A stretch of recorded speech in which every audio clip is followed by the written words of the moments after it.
So, what should we talk about today? And we're on. We're on. Well, yeah, Any new news? no new news. But I was thinking, well, the reason why I wanted to go outside, which didn't work, was because I was thinking of the accessories Oh yeah, yeah. and how in Korea it's mainly about the all the signs that you see in the facade. Here it's all about the awnings. Yeah. So I wanted to go out and Find the shut. awning. Yeah, just take a shot of that. Um, but it seems it's not working. But anyway, it's interesting because here it's a more spatial element, even though it's an accessory. It does Mm, change the entire feel of the space of the urban space. mm. And I don't know when. Wait, where were you in Italy? In Last month, July. no, but what city? Where? Naples, Napoli. In Naples. Yeah, I'm not sure if they also have the tradition of the colonnades where the building actually goes over the sidewalk. Not much actually. So in I think Bologna has the most. That Right.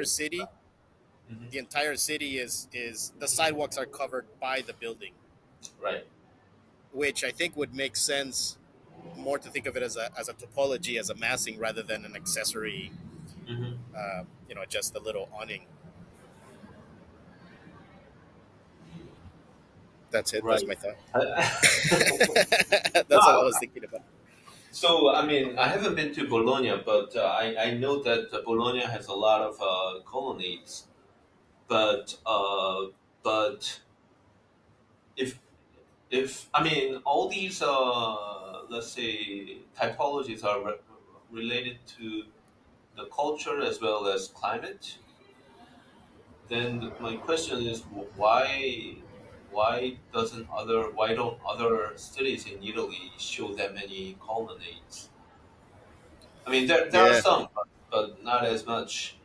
yeah, not as much as Bologna as far as I know. But that's what I was wondering of if you had seen them in Napoli. Not much, not much. But But the awnings in Australia, it reminds me the you remember Seattle that yeah, has yeah, quite many canopies. right, That so basically those canopies are not public projects. They're still offered by the let's say private owners of the land, right, or the building, but then they become a public realm. They're in the right, public realm, right? Then then group of canopies form an urban scene, and obviously that's mostly I think they're, they have quite many because mostly because the rain maybe that's my guess, the climate yeah. issue. Same as here. The rain and the sun, basically Hi, protecting does from it the rain sun. a lot in Sydney? I don't know. Uh, I mean, it rains. I wouldn't say as much as Seattle, but I would say mainly for the sun. The sun is Mm, like super harsh, yeah. so then all the sidewalks are protected. But then why wouldn't you, if you know that you're gonna cover it, why wouldn't the massing also allow for that? Mm. So So they're like, you're saying that you walk underneath of the awning. right. So here you're So always walking underneath a roof, uh, so and it's not some sort of a let's say porch or restaurant terraces that occupies the underneath space of the awning, but it's a sidewalk basically. yeah, it's that whole sidewalk. So you have these like very huge cantilever awnings or basically sidewalk roofs. You mean fabric awnings? No, no, they're built. So Ah, like actual roof construction. Your question is why don't they have like The a building. built form like Bologna? Yeah, yeah, yeah. So like, why not take if you're gonna give up? I mean, you're not giving up air rights because they consider it as an accessory. Like they see it as whatever. It's not part of the building. But spatially, you're always walking under a roof, and it would just make sense that the city would allow for the massing of the building to be part of that space and protect the sidewalk, which I'm assuming is how the colonnades in Bologna happen. Mm. So you would have like a quite tight. I mean, the buildings would go all the way to the street, and you would have always protected sidewalks, which means the sidewalk doesn't necessarily have to be at the edge of the street. It could also go inside of the blocks and stuff, Hmm. which I think also happens a bit here. That you end up getting a lot of alleyways and things that cut through buildings because of that.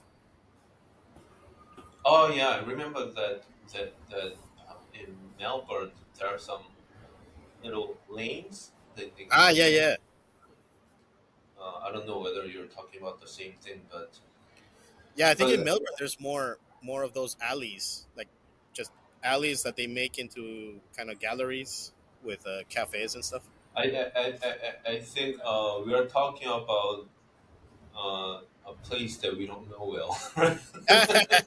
Yeah, that's No, always but are those let's say awning colonnade, whatever it's called, mostly on the commercial area, or does I it mean, you also always. happen in other parts?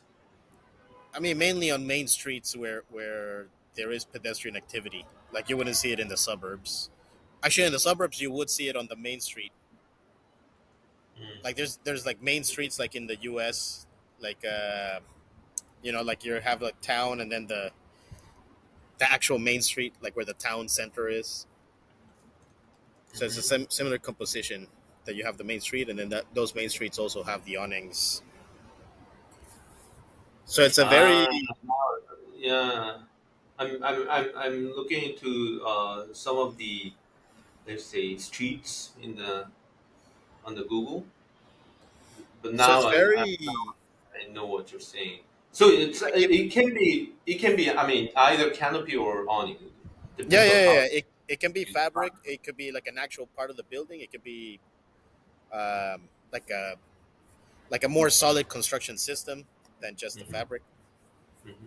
But it's almost. Um, I mean, it's still an accessory, but it's almost like a required accessory, It's provided by the private. right? So maybe So it's it a has, design code. yeah, yeah. So then and I think it goes back to if you standardize the accessories, what happens, right? So the question that we had for Sung Soo is if you standardize all those facade signs, then do you lose the sense of dynamic that you Hmm. get from seeing all these signs and all the activity? Um, but I think that's always the question of the guidelines. How much freedom are you gonna give, and how much, let's say, restrictions or the guidelines you're gonna have. I think that the balance is. I don't know whether there's some sort of a scientific resolution to it, but I think many times we see that when they want to, no matter whether it's on signage or canopy design, whatever that is, whenever they want to design something better, it becomes very homogeneous, right? right, So then it you just lose becomes that dynamic. standardized, Yeah. So that's always the question of all these accessories. right? So would you say that the accessories give more of the urban feel than the actual buildings? I when you're mean, I think it depends on the cities and depends on the mm, culture. But for sure, in Seoul, yes. yeah. Uh, and we're doing an exhibition in Domansa now by Louisa Kools. Have you met her before? Nope. No, maybe. Actually, she's Australian. Ah, really? I think she's from So I should know her. Melbourne. Yeah, you should know. No, so I know her from Seoul, No. and she her background is in Asian studies, but her interest is more in urban environment. So Mm, you can say that she's an urban researcher as well as somewhat anthropologist. And she's been living here for 10 years, I think, already. mm, And she's been documenting all these, let's say, temporary stuff or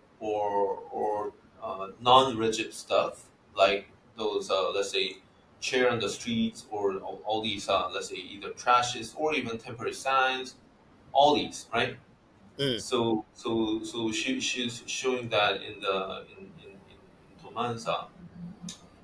But I think I mean her argument was that how these, let's say, what was the actual terminology she used? But anyways, all these non-rigid form fills the city with the rigid form of an architecture, mm, right?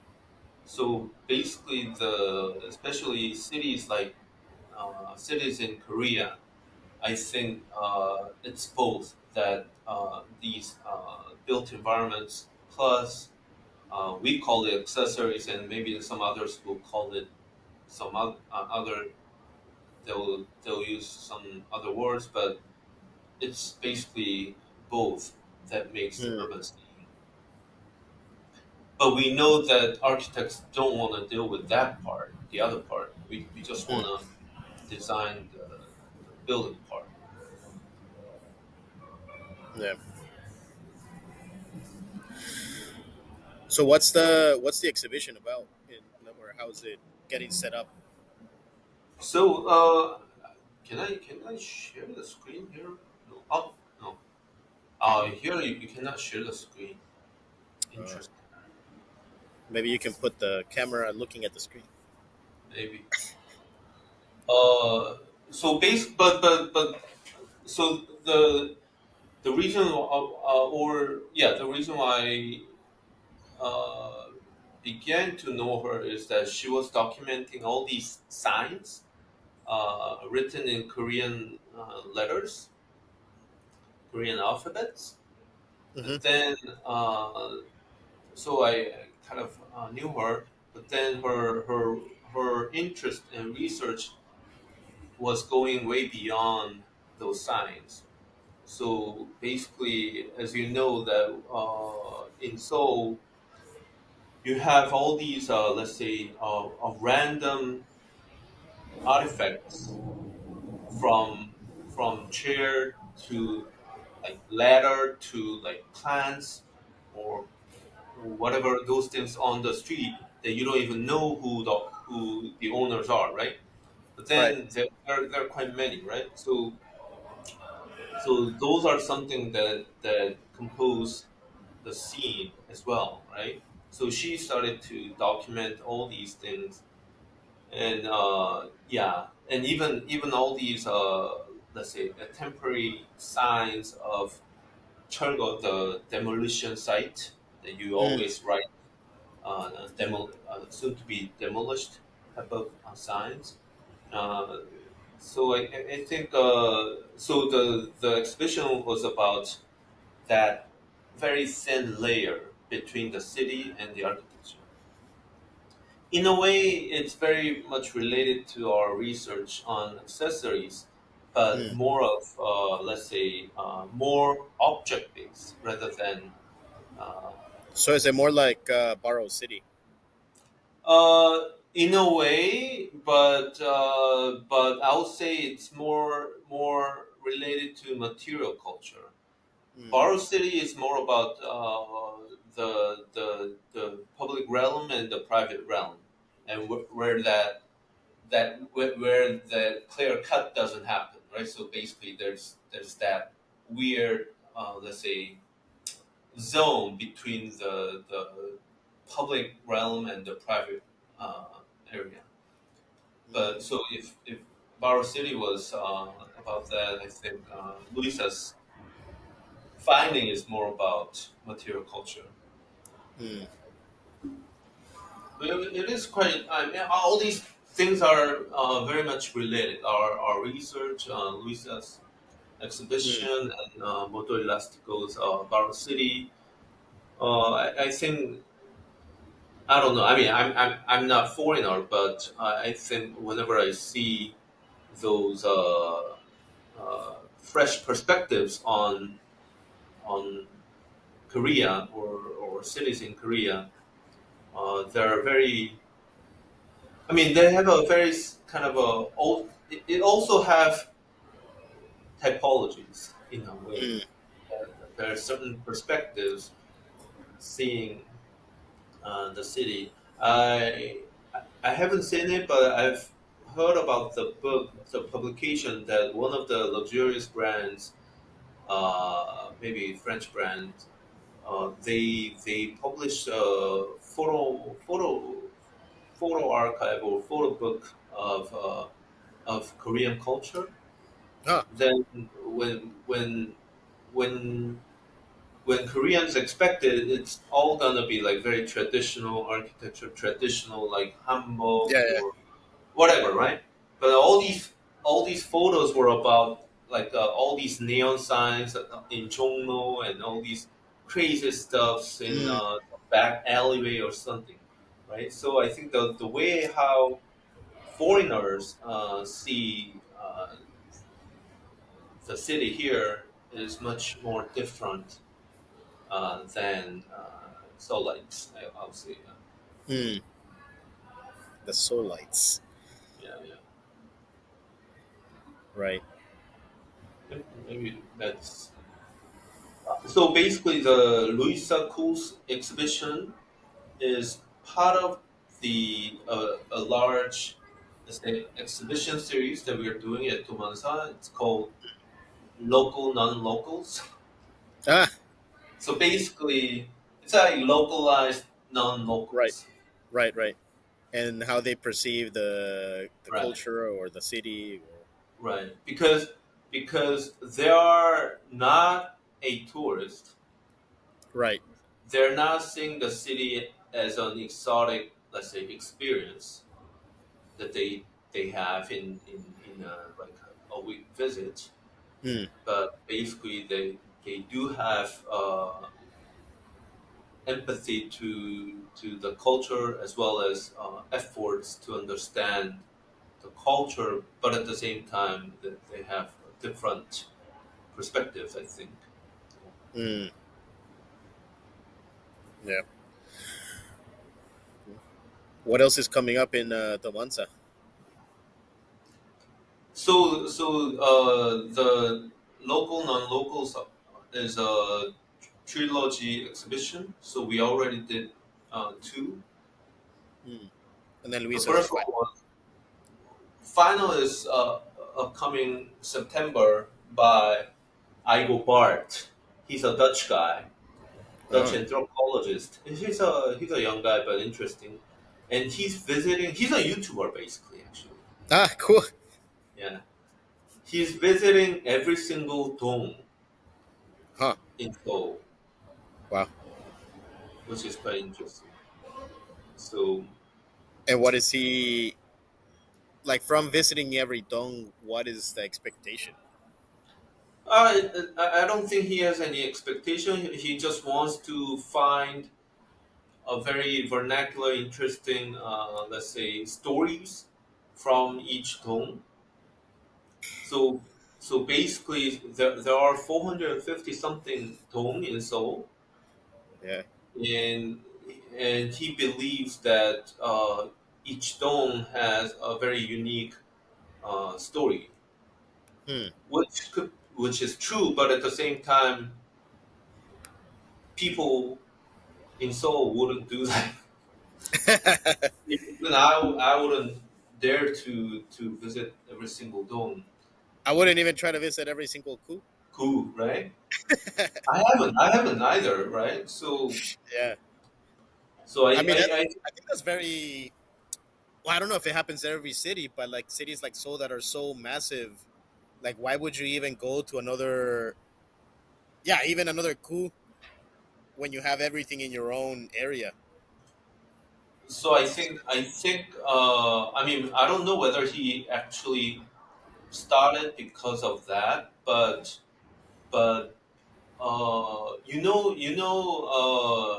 Dong is disappearing, or how to say, the area of Dong is being disappeared in Korea Huh. because we don't use that in the address system anymore. Mm. So our office is in Seongsu-dong, but in the address we don't use Seongsu-dong, right? Uh. So there are discrepancy between the culture of the community and the real, let's say, admin areas. Mm. So when you are here, right, you know that you're in Seongsu-dong, right? But as an admin stuff, it may not be as Seongsu-dong, right? So there's a discrepancy, right? So I think what Bart is trying to do is very, how to say, meaningful in Right. this moment, because a lot of neighborhood culture is based on tone. Right. Huh. Interesting. Yeah. Yeah, it'll be So interesting to see what he finds. I mean, so because I mean he's not an architect, so the way how he sees is different from our views, but right. at least the approach to it is kind of interesting. Yeah.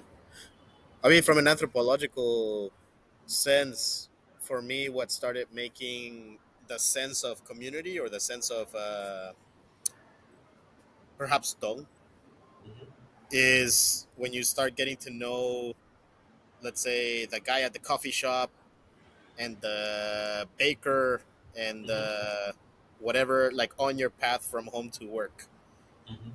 And in that transition of commuting from home to work, and you get your daily things, and it becomes Hmm. almost like a routine, Hmm. and everybody knows each other, and they see you as, oh, the regular guy or whatever. It almost becomes like a linear dong, like a linear community rather than the area. But Hmm. of course, most of the stuff you do in one or two areas. But still, it feels more like a linear sequence that could be across several neighborhoods because you just deal with like point systems of what you're trying to find. Hmm. So perhaps it could be something of thinking of daily lives, especially because you have to commute from one side to the other Hmm. as well. I don't know. Yeah, and then the municipal government starts from who, which is the higher Mm, structure of then home, right? mm, So basically, I don't know. Like I mean, there are still Dong offices, the Dong community offices, but yeah, mm. I mean the Dongwoo. Dongwu, yeah, yeah, Yeah. something like that. And then another reason which I don't have any evidence is because of all these brand apartments. Ah, right, For many people, it's more, let's say, evident and more important to say that you live in a certain name apartment, like Runaville apartment, right, rather than the actual address. right. So Yeah, it's the apartment block, which yeah, could be so anywhere. So even if you're living in the same dome, you still think you are in a different neighborhood if you live in different apartment complexes or Right. different brand apartment complexes. Perhaps I don't know, but I Yeah. think that's what's happening. Right. So all the, let's say, monoculture of developing these super blocks of apartment buildings is killing the Dong. Yeah, and the interesting. I don't know whether I've told you, but related to Louisa Kuhl's exhibition, I've been to one of the final reviews in school for the graduation projects, right? Uh-huh. And one of the students did quite an interesting project as a thesis.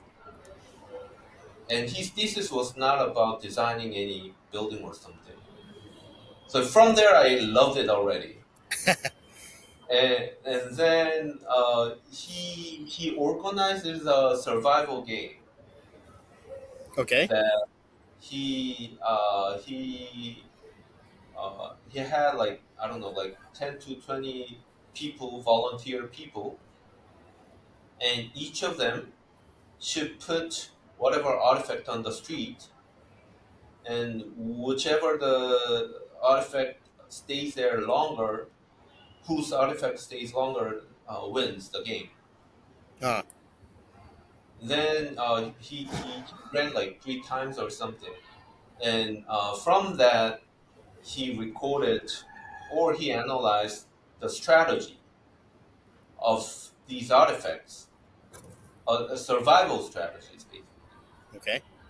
If it is a chair, for example, it shouldn't be too expensive. It should, Ah, or it has to provide a certain need or certain functions to meet the needs of people around, or it has to be very seamless, as if it has been there for years, or something mm, like that. So it was really interesting. I don't. huh, He had like 12 or 13 strategies, but I don't remember all. But it was quite interesting. huh, cool. So then he developed like a little catalog of all these objects, or Yeah, yeah, yeah, yeah.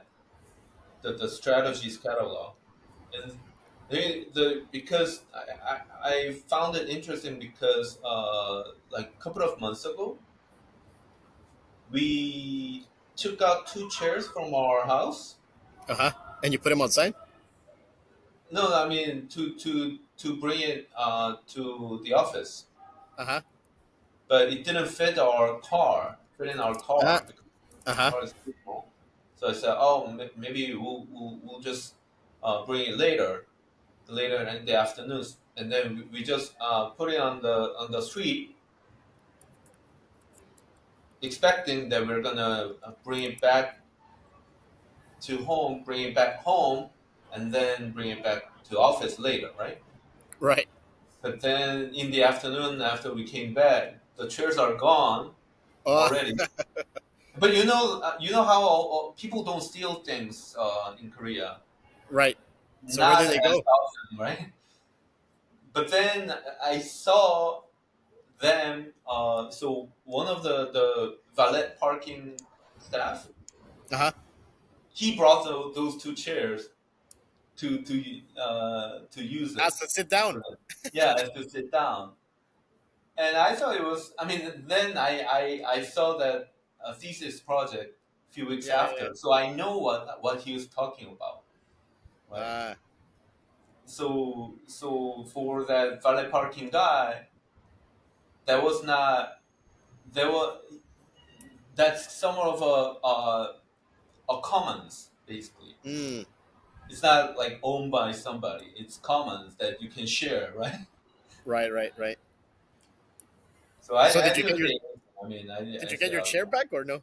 no, no, no. I mean, Ah, it's like an IKEA chair, so I say, oh, okay. okay. Yeah. I mean, So because I don't want to bother him, and it's also bothering for me to bring that chair back to the office. So. All right. but that happens. Okay. All right. Well, It's let's. been half an hour talk. What was that?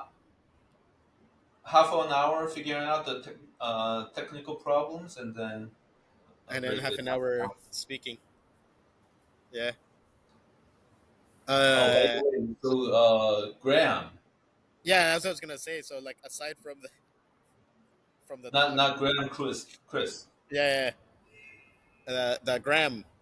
Yeah. So you're thinking about looking at the effects of military conditions or the threat of military um events affecting the urban fabric, Uh, so or how they basically, have been affecting. So yeah, you said like the undergrounds, how they were developed to be bomb hmm. shelters, or So yeah, do you know Jeffrey Nasbit?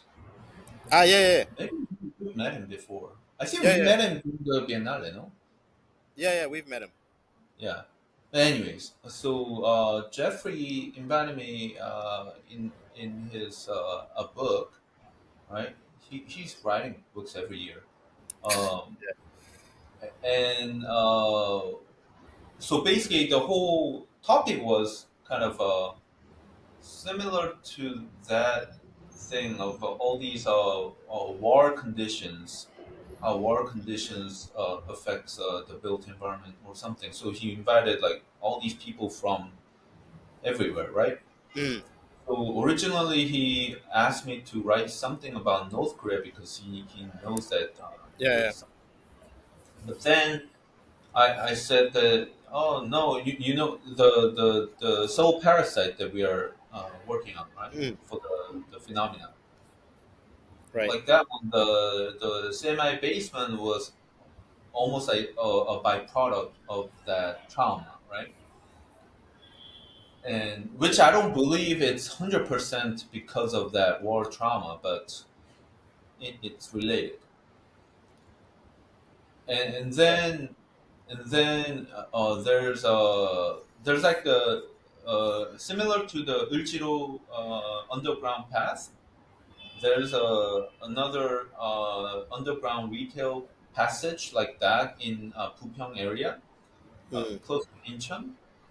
That's actually meant to be a refugee camp during mm. any whatever. And then probably this one, you know that we also had a huge bunker underneath of that Yoido Park. Yeah, yeah, right. I was gonna say, and the Right, double right, right. stack bridge, so that Yeah, it's yeah, yeah. The Chamsu bridge. So yeah. there are quite many, and then Wasn't this. the Mapo oil tanks also part of that?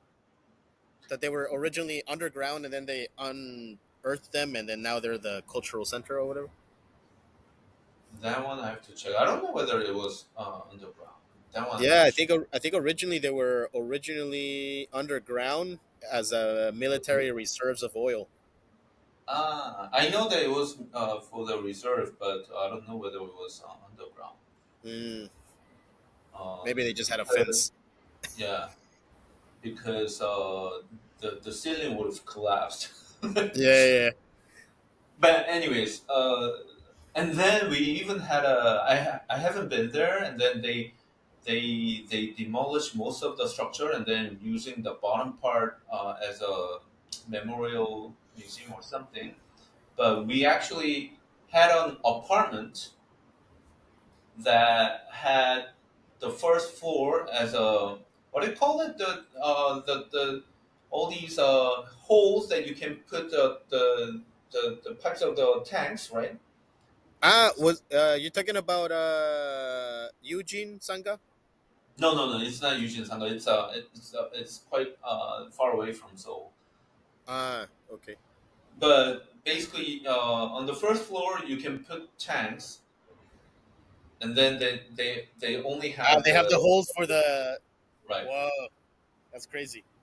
That's crazy. And then interestingly, from the second floor above, it's apartment. Uh, no, because Can you also I think Eugene Sanga was also for tanks in the basement, but I didn't have that thing that you're talking about, which is actually cooler. right? But similar thing already. We also have that on some of the high-rise apartments built in 70s Mm.